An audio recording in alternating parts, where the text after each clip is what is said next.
Welcome to another edition of the Gridiron Report. I'm Jarret Johnson. I'm joined by the mighty Joe Yeager. Mighty Joe, man, we're here in Raider land here in Lubbock. Obviously, the Jones is right behind us, but another beautiful day here in Lubbock. Yeah, absolutely gorgeous. And, you usually ask me how I'm doing. I'm asking how you're doing because now you didn't know this perhaps, but Jarret had a little bout of an illness here. It's something maybe you've heard of before out there. So, yeah, you're doing all right, though. Yeah, I hadn't really shared this publicly, but I did have COVID. I think everybody's pretty much had COVID at some point, but I've tested. I'm negative now finally, but it stole over a week from me. So I'm definitely for those who are out there like COVID's no big deal. Well, I'm not one of those people anymore after the last week. It kicked my butt, but I'm back.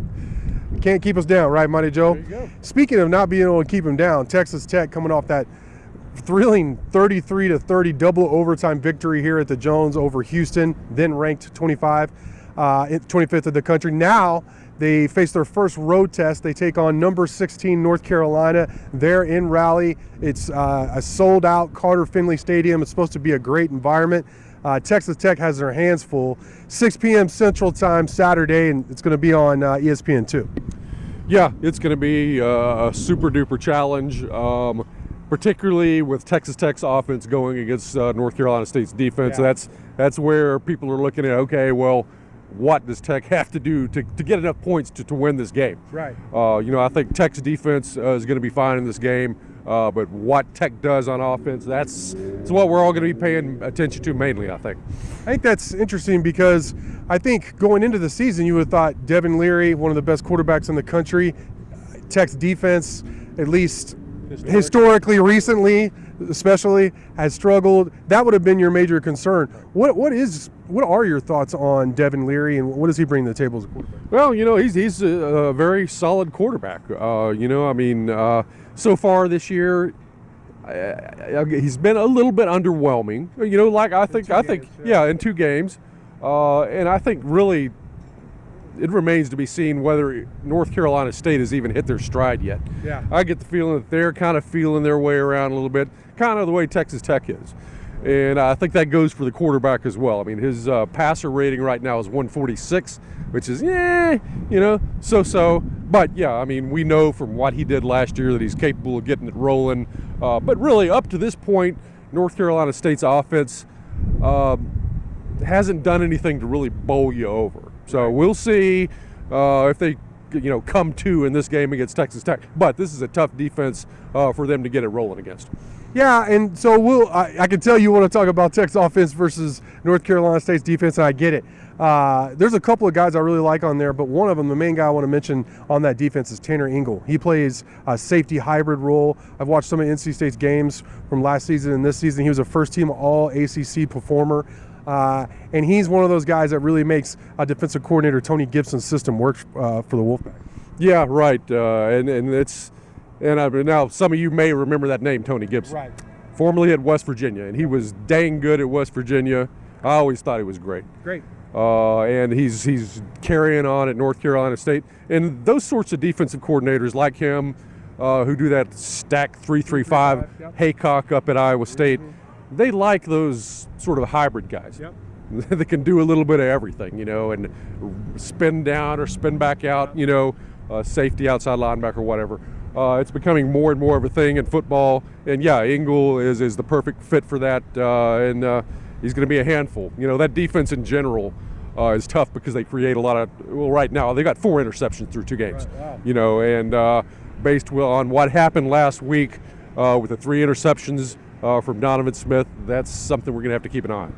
Yeah, I think Tony Gibson has confused Patrick Mahomes perhaps more than anyone I've seen in his career. When he was at West Virginia, he really gave Patrick Mahomes fits. And then, like you said, Iowa State runs a similar defense. Those defenses give air raid type style, which I know Coach Kidley doesn't like to call it air raid, but it's a derivative of the air raid. I mean, it looks and it walks like a duck, quacks like a duck. It looks like an air raid offense to me, Mighty Joe. And so what can Texas Tech do offensively to attack this defense? Well, it's going to be a tough deal, and this is just going to be a huge, huge test for Donovan Smith. Yeah. Because, that's the whole focal point of what that defense is going to try to do is they're going to try to confuse. They're going to try to bait Donovan Smith into making ill-advised throws. They're going to try to disguise the box. Is it a run box? Is it a pass box? What do I do? Do I check out? Do I not check out? What do I check into? So it's going to be different from Houston because Houston, that was a pressure situation where they were bringing guys and he was running for his life most of the night. Hey, look, North Carolina State has 1 sack through 2 games. And they're not going to be bringing the heat that much. It's going to be all about whether Donovan Smith can make the right reads. And so that's so much is going to be riding on his ability to diagnose at the line of scrimmage, pre-snap, what's going on. If he can do that, then you've got a shot. I mean, you don't turn the ball over, you don't throw interceptions. And I don't think Tech is going to have to put up a huge number of points to win this game. 4 touchdowns, I believe, will win this game. Really? Okay. Yeah, I really do. So, I mean, it's not like the pressure is on him to lead the team to, 49 points or something like that. You put up a reasonable number of points, you've got a shot. So don't make a lot of mistakes and simply make the right reads. Don't get flustered, and look, you're going to be in a tough environment. It's a sellout, 52,000 people, 54, something like that. And there's going to be a lot of racket. So it's going to be a tough situation. It seems like if Donovan Smith is patient and takes what's there, that's going to go a long way towards Texas Tech moving the ball. You feel like that, or at least being in the game? Yeah, absolutely. And look, you don't make the bad play. If it's not there, you don't force it. You accept that, okay, this is a no-gainer. Right.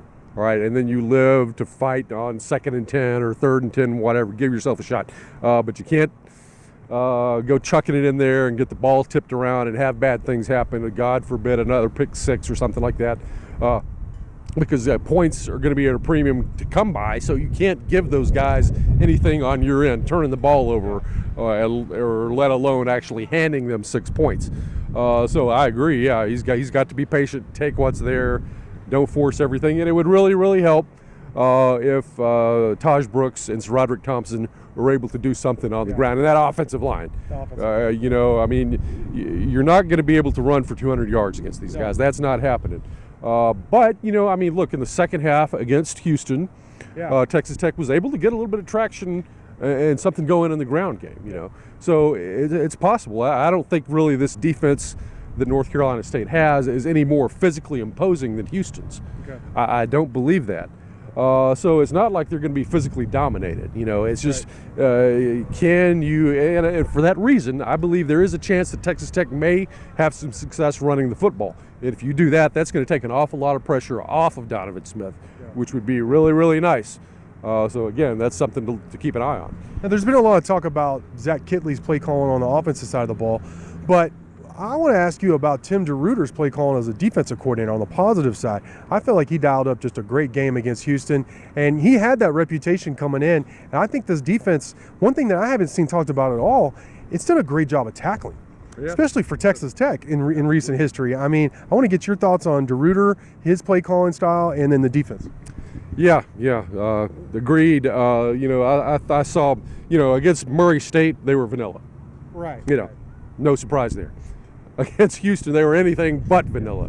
I mean, there was all sorts of stuff coming. I mean, it was 3, 4, 5, 6 guys. You never knew and where they would be coming from, whether it was a linebacker, a safety. We've seen Muddy Waters coming off the edge a lot, and what he's been doing is really good sort of on wide containment and keeping that and pushing the quarterback further and further back from the line of scrimmage, and that blows up most running plays. I mean, if you're running back and trying to throw off your back foot, as the quarterback, if you're running back, because you had to. I mean, Muddy Waters is a fast dude, and so he's pushing. It's not like it's sort of the same thing in a way as a really good push of the pocket from the inside. How much that disrupts the passing game, and it can screw up a pass play. I mean, what are you doing? You don't have any room to throw the football, and you're backing up, and it's an uncomfortable sort of a pass to make. Muddy Waters is doing the same thing, except on the outside of the pocket. He's containing, and he's forcing back. And I've seen him do that several times in both of those games, where he blows up plays because of that. And so I think that's something that is very much designed, and Muddy Waters is doing a great job at it. But yes, just in general, a lot of blitzing in this last game against Houston, and really it worked. I mean, a blitz is no good if it doesn't get home and you get burnt. Right. That didn't really happen against Houston too much at all. I thought most of the time what he dialed up worked. And as far as the tackling goes, yeah, I mean, you know, I've said this, there's maybe been one drop pass on offense this year. I haven't seen too many missed tackles on the other side, which is kind of the equivalent of a drop pass on the defensive side of the ball if you're missing tackles. So I've been doing a really, really good job in that regard. Yeah, and so would you say that's the biggest difference? We already mentioned the tackling. Tackling's improved, that's important, but also not just dialing up pressure, but just consistently being able to get pressure and affect the quarterback. So far, through 2 games, been the biggest difference between this defense and what we've seen recently from Texas Tech?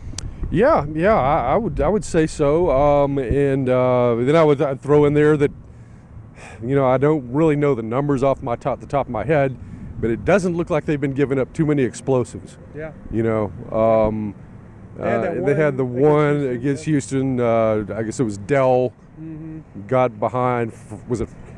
No, it was Rabbit and it was right, Adrian. Right. I can't remember who the corner was. Yeah, that's right. That's right. And then there was the one long touchdown pass against Murray State, where Fry got beat, and Adrian. Yep.